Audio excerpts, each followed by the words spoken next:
Nagpahayag ng buong suporta ang Philippine National Police sa isinusulong na Eman Atienza Bill na isang panukalang batas na layong wakasan ang cyber libel, online hate speech at iba pang uri ng digital harassment.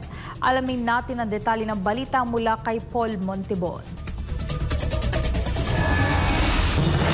Ang Eman Atienza Bill ay isang panukalang batas na naglalayong labanan ng online hate speech, cyberbullying at digital harassment, lalo na sa mga kabataan.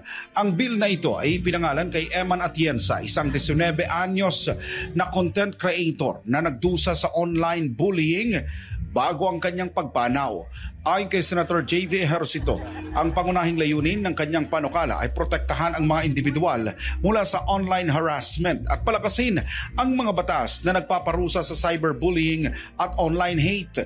Para sa pambansang pulisya, suportado nila ang panukala at umaasa na maipapasa ito sa Kongreso para matigil na ang cyberbullying, online defamation at hate speech. Samantala, inatasan na rin ni Police Lieutenant General Jose Melencio Nartates Jr. ang PNP Anti-Cybercrime Group na maglunsad ng Think Before You Click Information Drive. Sa ilalim ng kampanya, makikipag-ugnayan sila sa Department of Information and Communications and Technology, Department of Education at iba't ibang social media platforms para sa kaalaman ng publiko, lalo na sa mga kabataan kaugnay sa mga legal na pananagutan na maaaring harapin sa pang-aabuso online.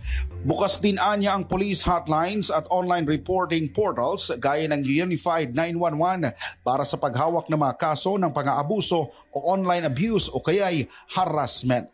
Para sa Diyos at sa Pilipinas kong mahal, nag-uulat Paul Montibon, SMNA News.